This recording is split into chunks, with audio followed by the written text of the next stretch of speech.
Hey man, real quick, before we jump in, if you're enjoying the dad edit, it would mean a lot to us if you guys hit that subscribe, leave a review, give us a 5-star rating, wherever you're listening. It's simple, but it really helps. It tells the algorithm that this show is worth hearing.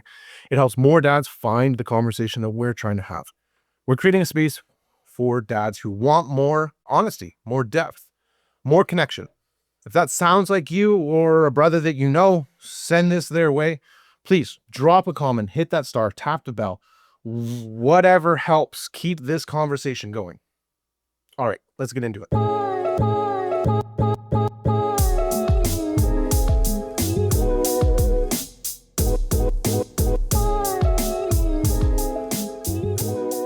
Boys, this is a Dad Edit episode 18, Silent Nights, Sleepless Struggles, helping kids and dads sleep better. Before bedtime stories, there were the breakdowns. This episode is for every dad who's paced the hallway at 2 a.m., who's Googled, why won't my baby sleep, who's snapped at someone they love or just because they were tired or because they were tired. We talk newborns, newborn chaos, toddler resistance, co-sleeping, something I'm going through. But before we talk about what we've learned in the trenches, I want to talk about ourselves, our limits, and what our families really need at night. This is equal parts survival guide, confession booth, brotherly advice. This one is for the dad who hasn't slept in days and the one who finally just did. Congrats to you. Exhaustion. I feel it. I feel it right now. It's a real thing, man. Man, before I get into my current state, I just want to go back to bringing him home from, him being born in the hospital. Now I didn't give labor. I didn't go into labor. I didn't birth a child. Thank God. I don't want to claim like boo-hoo me Exactly. at all, but I know my girl's feeling it too. We were exhausted. And bro, I'm going to get Subway for us one of the mornings. And I see another couple that came in the night before and they're fucking leaving. They're both happy and skipping out with their newborn baby. I thought, what the fuck's wrong with us? Why is this so shitty? Trying to get our Subway, I could barely drive. I was exhausted. We were so beat that first week. Like, it was wild. I have never felt sleep deprivation like that. I want to say it like this. You're going through that. Imagine what your son's going through. Yeah. Man, 9 months of comfort. And now he's out here in this new world. Poor guy. It's a little colder. The schedule's all different. So just imagine you're going through your thing. Imagine what he's going through too. So it's an adjustment for both. You know what I'm saying? Mm-hmm. It was tough. Like Nick, we had a C-section. So she had a lot of difficulties with just moving around. Yeah. So in that first week was taking care of mom, taking care of the baby. I expected to take care of the baby. I didn't realize how much mom needed help. There isn't a book that I read that said mom is just as vulnerable as its baby right now. You have to be there for both of them. And I remember we had some difficulties after birth. A couple of days later, Nick had some low iron, so she wanted to go into the hospital and just get checked out. It was like we were coming up on 10, 11 at night. I called my mom, was like, I need you to come down. Like we haven't slept in days. I was falling asleep like on the couch, a foot from Nick, and she couldn't even wake me to shake me. Yeah. So my mom came down, gave us some relief. Nick came back from the hospital, everything was okay. And then my mom was like, you guys just go sleep. I've got this. He's not going anywhere. I can give him a bubba. He's fine. You guys just go get the sleep you need it. And I woke up after that sleep and felt amazing. What was your guys' experience when you first brought home your babies? What do you guys remember them? Was there a more difficult one than the other? Oh man, this is years. Yeah, 4 years back. Yeah, but it was a struggle, man. It was like I said, it was all new. The sleep was ridiculous. It was a struggle. But once again, when you have a good support system, it just made it easier. Like you said, you mentioned you were able to depend on your mom to bail you guys out. You know what I'm saying? So it was a struggle. It was all new. Before the baby, I got so much tips from the aunties and the uncles. Sleep when the baby sleeps. make sure you're a good support for Anto, because it's going to be, if it's hard on you, it's way harder on her. So it was just very thankful that I had the community around me, the aunts, the uncles, the grandmas, the grandpas, to forewarn what was coming. I still wasn't ready for it. No, it wasn't going downplays it. Like, we got told many times, this is gonna be the toughest thing ever. Yada yada yada. Nothing preps you. There isn't a book, a piece of advice that preps you for, especially that like first week. We hit a stride and we found a routine that worked, and that was fine. But that like first week, to just like get ourselves reset to a routine, we were just surviving for a week. Holy fuck, man. I've never felt stress and deprivation like that. Even I remember we were so poorly fed at the hospital, mainly because we were barely surviving, right? I can't even believe they released us. Like, I was running down the vending machine to grab like Gatorades and pick up apples from the front, so I got some vitamins. I felt like I was gonna pass out most of the time, not from like the stress, just from the lack of us eating properly, and it was crazy. I thought like, okay, you guys are released. We're gonna take the baby for an hour. Y'all just fucking sleep. That would like help us out, but I don't think everyone experiences it that way. Like I said, I saw that couple skipping down the damn hallway ready to take the baby home. Yeah. That was not our experience. Okay. It's crazy because the nurses were amazing when we were there. Like, they took our son for a little bit just so we could catch up. I don't remember how long, but it felt like 24 hours awake straight. Like, you can't really operate like that. So they're the pros. Like, they do that every day, all day, 12-hour shifts. Hey, thank God for them. Yeah, absolutely. It's a crazy helpful thing. Amazing people. Yeah, but I think maybe we got lucky by the sounds of it, but that if just so you can catch up, so you can operate at a somewhat normal level of energy. That makes the most sense. Like, if I did not feel like we should have been driving home when we did. Like, I was like, okay, you got mom in the back and the baby, lock in. yeah. Well, whatever bullshit doesn't compare to this. Yeah, man. So get yourselves home. I remember the taste of peach instant oatmeal when we got home. Nothing in my life has tasted better than that. Come on now. Little bit of water, microwaved, Yeah. mixed up, ate that shit. Oh, it was the sugars, the carbs. Oh, Life saving. I can still, that feeling, that taste, man, relieves me. I got goosebumps thinking about eating that first oatmeal when we got home, and thank God for her grandparents. They came by. They're the first people to see us at home. Nick needed something. I forget. She needed Tylenol or something, and I said, okay, I'm ready. I'll go. They came home and they said, oh, we can do it for you. And I again felt so much relief. Yeah, bro. Thank God. Yeah. Lay on that couch. I've never felt something more comfortable, right? I think the sleep when the baby sleeps is important. Yeah. That was tough though. Like, for us in that experience, baby's down. Now it's time to shower Nick. Yep. It's Nick's gonna go to the bathroom. For the first 3 weeks, again, I don't know if other people experience. She couldn't pick herself up. She couldn't move. Our couches don't have fucking arms. It's just a flat pad. So she has nothing to leverage herself off of on our couches. So, put her down, pick her up. We got to go do things. We got to, clean the babies. So I don't know where the fuck we were supposed to be sleeping when the baby slept, because that shit wasn't real. Yeah. I never understood that. People kept saying, sleep when the baby sleeps. Bitch, when? That's when I get tired to do what I gotta do, right? Yeah. But trust the process, bro. Like, honestly, that's what it was. It was the discipline to understand, like, okay, yeah, I want to get shit done, but like, if I want to operate, let me just take a moment in your window. And I think Just get that window in you, right? it took me some time to realize that. I think I had a hard time not being like, okay, let's fix things. Let's get mom set up. Let's make sure that everyone's good. And I think I just ran, and just in that first week, we hit a stride. We came up with a routine which worked.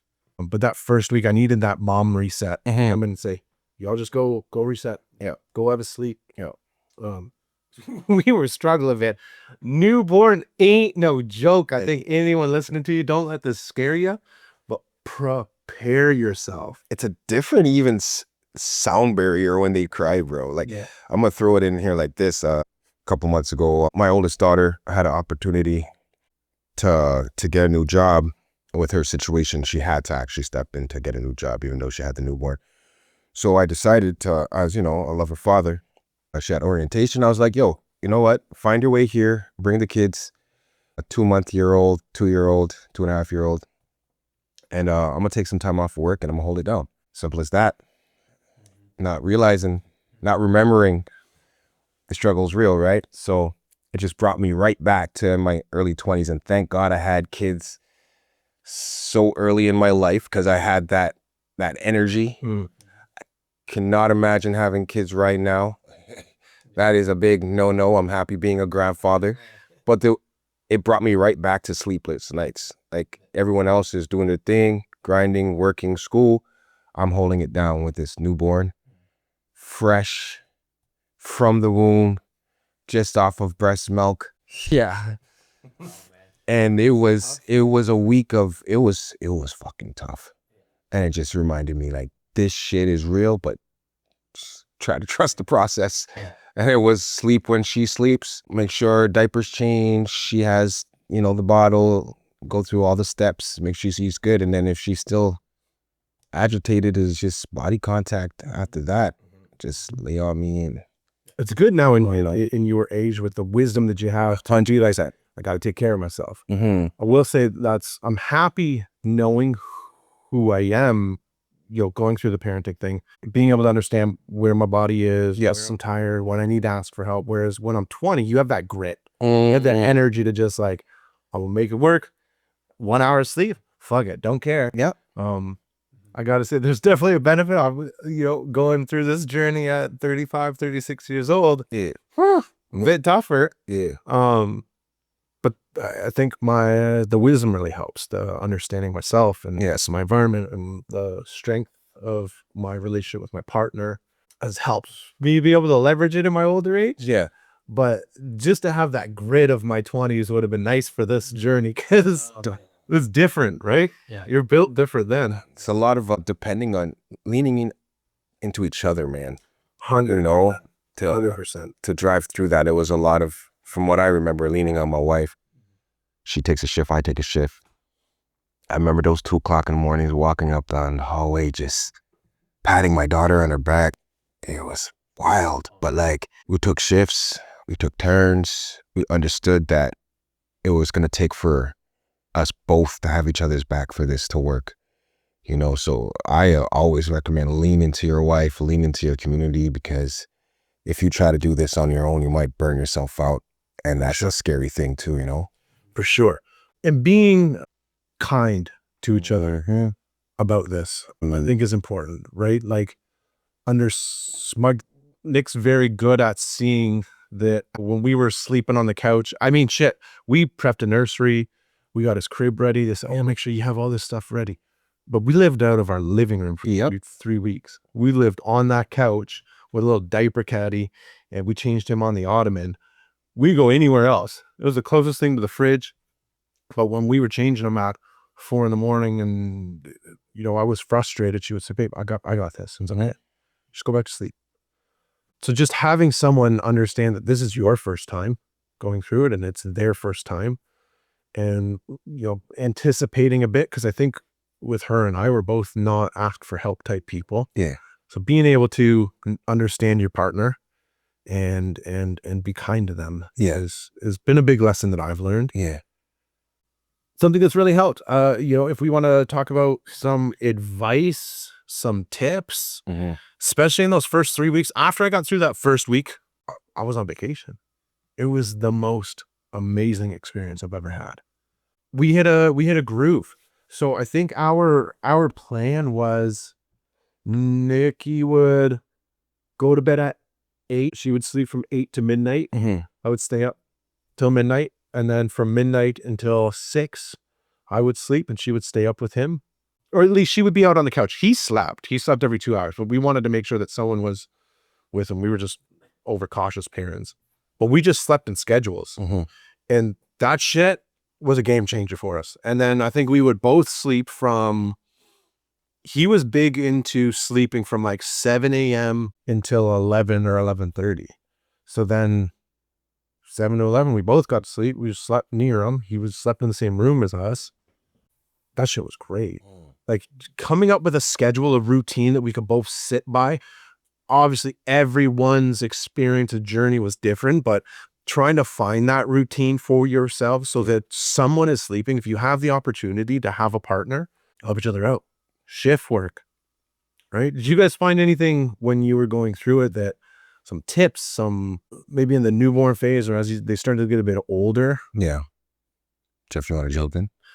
You can't get them to sleep at all. You know, I always would just go for a drive, you know, and pop them in the car seat. There's this Baby Einstein CD collection. It's like Pink Floyd, but in lullaby. Really? That's dope. Or there's a Bob Marley one that I liked. Is like songs that I like. I love you in lullaby format. Yeah. So you pop that on and go for a drive, and that'll. I'm gonna go check that out. Yeah, that's cool, dope. And if they fall asleep in the car seat, you know, they're strapped in, they're safe, they're getting rocked back to sleep kind of thing. And then, yeah, you can just bring them back in. Making sure that you pull your weight as well. Like I know if the kid's breastfeeding and it's easy to just take them to their mom. Yeah. Really easy to go back and fall asleep, but it's you jump in when it's the toddler years and you got to pat their back and all night long I just fall asleep on the floor beside their bed kind of thing. And yeah,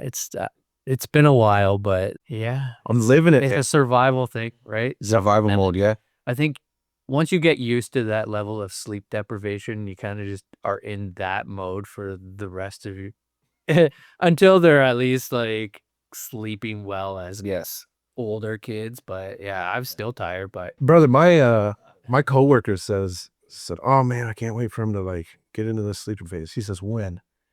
My kids are 11. They still sleep through the night. That's the realness of it all, right? Oh no, bro. So this is just the way it is. Okay. You just learn to cope better. I feel like. this is your baseline now. Perfect. Excellent. Yeah, I was working odd hours anyway, so I was used to being up through the night and Fair. because I was doing freelance events, so I'd be up at 6 a.m., do a setup for an event or a concert, then 2 p.m. I'd go home and then I'd take over some kids stuff, fall asleep with them, and then I'd have to go in again at 11 p.m. and tear down till 2:30 in the morning, come back and be that type of shit.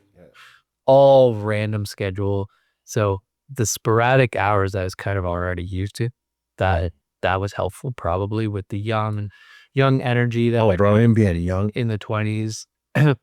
But yeah, I don't know. I think it's different for everybody, but you just get used to being tired all the time. Yeah, That's it. I'm on my second energy drink. Okay.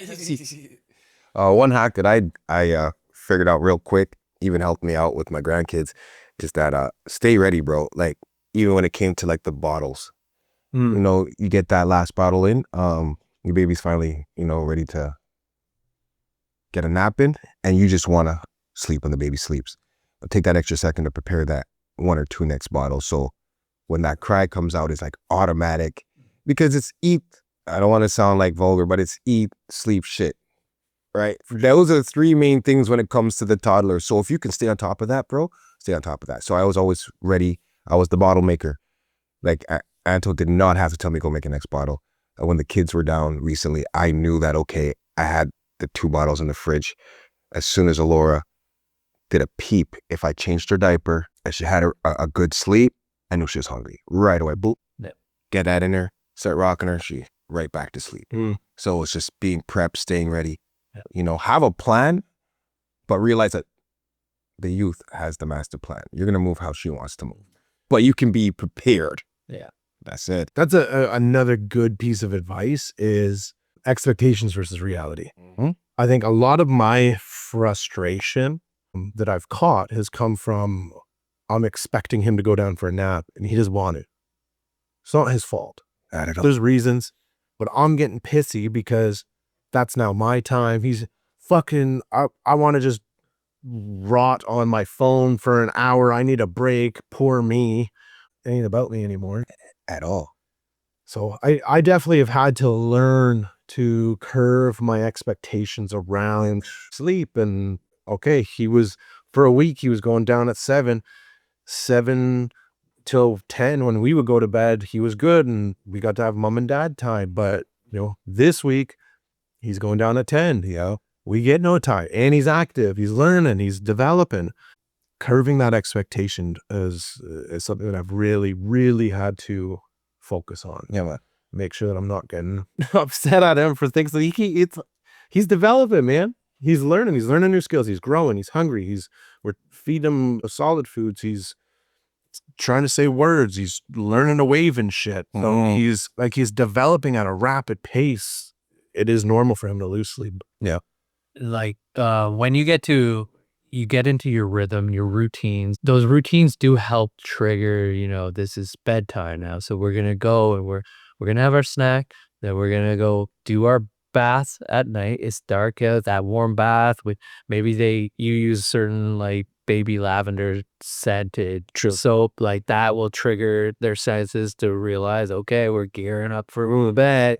And then you read a book, and then, okay, we're getting closer to the bedtime. That kind of, I guess that works best when it's, toddlers to young children age. Yeah, but you're establishing that routine from as early as possible. Yeah. And that's what I stress with new parents. Like, implement that routine as early as possible, even if you think it's a little too early.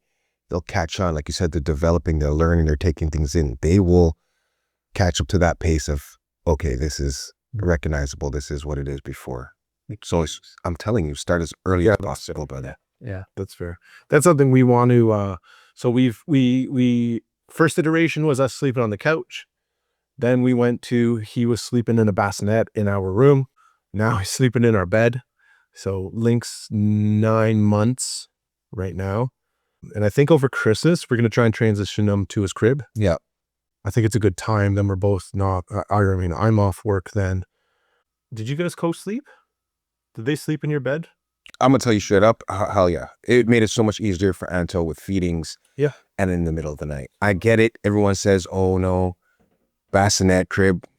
Listen, this child, this human being, this creation has, for the last 9 months, been in comfort of its creator, its mother. It's out now. Like, bro, it's going to take time for them to get familiar with that, not having that warmth all the time. So it was a no-brainer for us, even though we got all the signals from everyone. No, make sure bassinet, you bought a bassinet. Yeah, whatever, but you're not living this life right now. It makes it way easier, and it was what it was. Like, especially with our firstborn, Ayana, she was right there next to Anto, and it just made it easier for feedings. Bro, how does something so small take up so much space in a bed, though?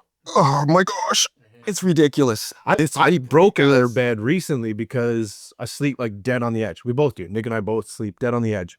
He sleeps across the bed with his feet on mom and his head on me. Sorry, it's not funny. That boy is straight across a queen size bed. Come on, bro. I'm 6'2", 300 pounds. I'm sleeping on about 4 inches of bed. Yep. I'm not 4 inches big. Like I got a lot more space to cover. So I'm sleeping on the dead edge of the bed. So when I get up, I'm pivoting 300 pounds on the side of the bed. I broke it. We had to buy a whole new bed frame because one big ass broke it. What's the priority there? Him getting his good sleep? Yeah. Or you getting your good sleep? Comfortable. Do what you do. So we do want to try and transition it. But I've told Nick, I'm of the same opinion. It is, I believe, evolutionary ingrained in us to sleep as a unit. That's the safest place. The baby being next to mom and dad.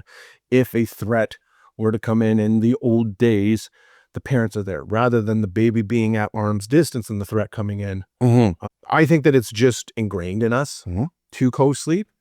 I'm on board with it. Even when we start to sleep train, if it's not working and we need a break, we know co-sleeping works. So we can revert back to it. I would love to just have the bed back to me and mom, but whatever's working right now works for us. That's it. And I don't hold that against anyone. It's tough. I'm just afraid I'm going to roll them over. That was my biggest fear too, honestly, because I sleep hard, So with her on the bed, she always stayed on the mom's side, right? And if I had to help out, it was just a quick handoff. But because of how deep I slept, that was one of my worries for her too. So we just made it work by, I know it set off on mom's side. If she needed the help, it was a quick handoff. At least I'm up now. I can make sure everything's all good. But yeah, that was fearful for me too. I think I've definitely caught him with an elbow or two. He's a tough kid, but he has to sleep between us because he, especially more recently, we've noticed he night crawls or sleep crawls. So just in the middle of his sleep, he just gets up and starts fucking going. Actually, that's nothing. I laughed. Poor guy. He gets up, starts night crawling, like just dumps his head into the headboard. Oh, buddy, come here. Like, we'll wrap him up. He goes right back to sleep. But I don't know if he's got a goose egg. I didn't see him first thing this morning, but he hit it hard. It woke me up. He's gonna be a sleepwalker when he gets. Oh, you're gonna wake up. And he's gonna be standing by. Tell me I'm hooked up. Was some scary shit. That's awesome. So, the meaning of the middle of the night. What did sleep deprivation expose about your need for control or perfection or praise? I found sleep deprivation led me to frustration, led me to unnecessarily snapping at my partner. We've got to watch these things. We have to be self-aware. Did you guys find that sleep deprivation exposed something of yours? I will say, more recently I've experienced that. Sleep deprivation in the beginning humbled me. Yeah, I was about to say. I realized when I need to get shit done, I can. That first week of like prioritizing mom, prioritizing the kid, I was fucked up. I was able to. So I know deep down I can look after others. And I feel like almost being so sleep deprived that I just forgot about myself helped. I would say my expectations now of wanting sleep, wanting to go to bed at a certain time is what has led me to more frustration in today's time, 9 months later, which I'm working on. We are working on. But did you guys notice that sleep debt brought anything out in you? Good, bad, ugly? Made me realize I was built for this shit. Because even though I was running on empty, I showed up. I still had to go to work. Like, it baffled me. I found out like last year, one of my employees took some time off of work and he got paid for it. Like back when I had Ayanna, like I didn't have the option to stay at home with my wife. They give you that option now. Yeah, you can take paternal leave? Yeah. Is it? Like for the father. Yep. You can get quite some time. Like that wasn't a thing. And I told Anto that. She's like, really? So back then it was trying to help out, but I still had to go to work. I used my vacation day.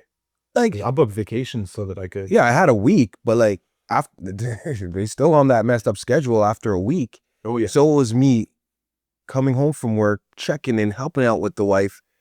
Those late nights, she would step in because she knew I had to go to work, but sometimes she just couldn't. I still had to do what I had to do, and then I'd get my ass up. Maybe it was some of that 20 energy, right? But I'd get my ass up and get to work, understanding I'm coming home and doing it all over again. So it showed me I'm built. I'm built for this shit. Like, yeah, and when you have no choice too, like you just do it. You're right. You just execute. Like I was the only one making money at the time as well, and I was freelance. So if I didn't work, we didn't get paid. Well, bills wouldn't get paid. yeah. So there was no time off. I do appreciate that's an option now. Like guys should be able to take some time off. There's a new human being in your house, and you should be there to help out, right? And if you're not, like you're missing out on critical moments as a family, because you're forced out of the house. Like I know a lot of guys, they're I'm the breadwinner, I make the money, and then the wife takes care of the kids. But nowadays as well is the dads are way more involved than they ever used to be.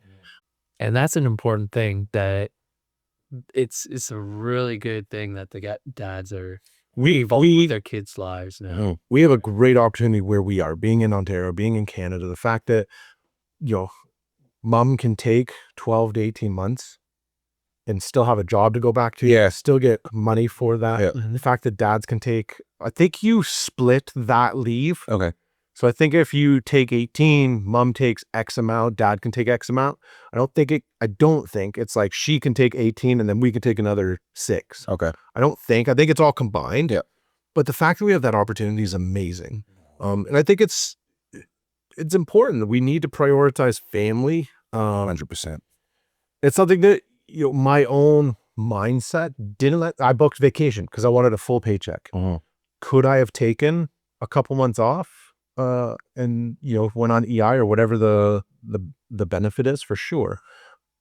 But that like breadwinner provider Kicks in, instinct, I want my full paycheck. I know my job ain't that stressful. I'm not on the floor anymore. Yeah.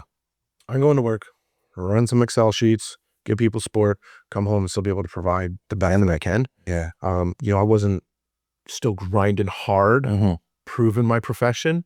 But I'm glad that we live where we live so that we have the opportunities that we have. Hell yeah. I think we're extremely blessed for those opportunities. So I want to throw a prompt out to you, the listener. Share with us one sleep trick, one routine, one mantra that helped you survive those early years. Go to our Discord. Link should be in the bio of our Instagram. Share it on there. Tag a dad on our Instagram who taught you a trick, someone who's in the thick of it right now, who needs to see this. If you're listening on Spotify or YouTube, leave a comment. What helped you or your kid finally sleep? Sleep won't save you, but it will soften you. Sometimes the most loving thing a dad can do is rest, reset, and return to the fight with more grace. If you like this, please share it with another father. We will see you guys next time.